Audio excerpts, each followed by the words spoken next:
इस परिचर्चा में पांडे जी आपका स्वागत। राहुल गांधी मैं आजकल देख रहा हूं कि धमकी भरी भाषा पर आ गए हैं और वो लगातार चीफ इलेक्शन कमिश्नर को, चुनाव आयोग को धमकी देते हैं और आज भी उन्होंने धमकी दी कि बख्शा नहीं जाएगा और उनके पास सबूत हैं। जब सबूत हैं तो उन्हें सार्वजनिक करने में क्या कठिनाई है?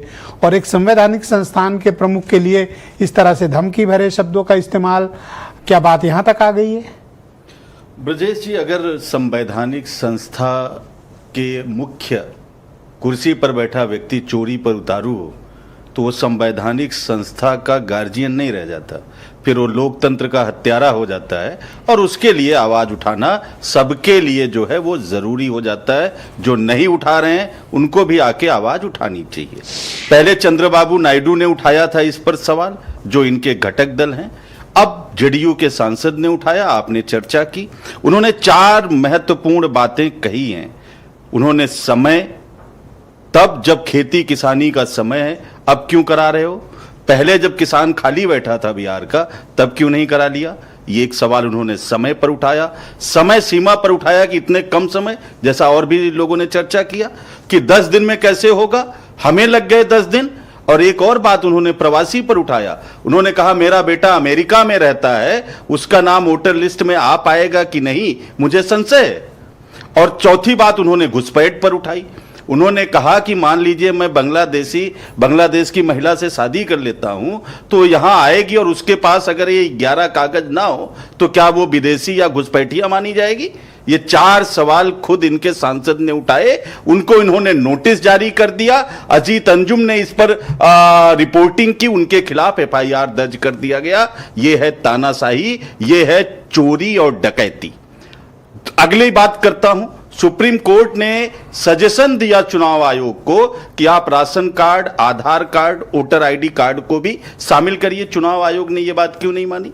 मन में चोर नहीं होता तो वो जरूर मानते। सुप्रीम कोर्ट का सलाह है, सुप्रीम कोर्ट की सलाहियत ये बाबू नहीं मानेगा चुनाव आयोग में बैठा हुआ। इसका मतलब कि उसका जो सिर है वो मोदी जी के चरणों में पड़ा हुआ है। इसलिए राहुल गांधी को ऐसा कहना जरूरी हो जाता है लोकतंत्र को बचाने की। पर धमकी की भाषा बोलना ये धमकी नहीं है, बख्शेंगे नहीं, ये चेतावनी है। लोकतंत्र में याद रखेंगे लोग। वो आप भूल गए, मोदी है, ये मोदी है, वो धमकी थी। सबसे बड़े पंचायत में जब देश का मुखिया ये भाषा बोलता है तो वो भाषा जो है अगर कर्नाटक में आपके नेता के पास सबूत जाने जाते हैं। पांडे जी सवाल सुनने का भी धैर्य विकसित करें। थोड़ा सा महत्वपूर्ण बिंदु है, मैं और भी नेता के पास सबूत है, आ जाएगा, बिल्कुल सबूत है, समय पर आ जाएगा।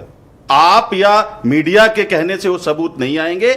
जब समय आएगा, राहुल गांधी जी बड़े नेता हैं, लोकसभा में नेता प्रतिपक्ष हैं, वो जानते हैं कि समय कब कौन छोटा कह रहा है, मैं तो कह रहा हूं आ जाएगा।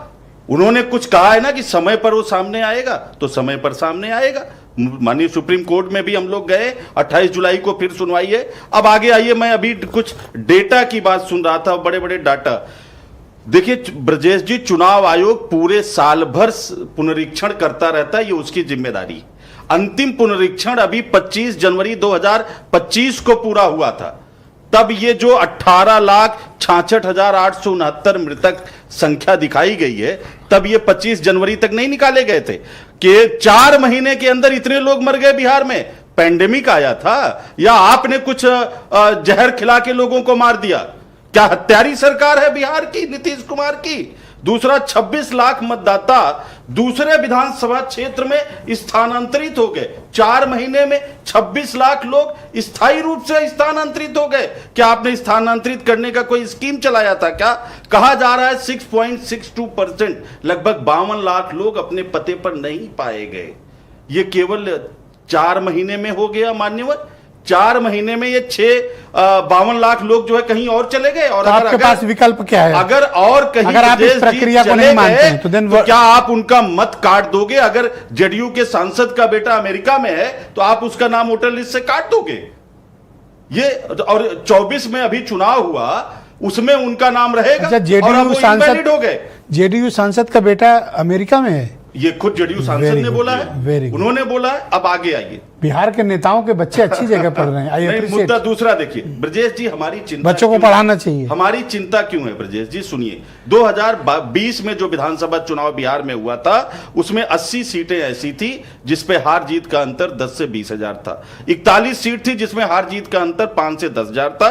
32 सीट में 1000 से 5000 और 11 सीट ऐसी थी जिसमें हार जीत का अंतर महज 500 से 1000 था। 153 सीटें ऐसी थी जिसमें हार जीत का अंतर 20,000 से कम था। अगर यही जो ये कर रहे हैं और जितने वोट ये काट रहे हैं, अगर इसी को काटने दिया जाएगा तो हर विधानसभा में 10,000 के वोटों का अंतर आएगा और भारतीय जनता पार्टी लोकतंत्र की चोरी, लोकतंत्र की हत्या करने में सफल हो जाएगी, जो हम नहीं होने देंगे। धन्यवाद।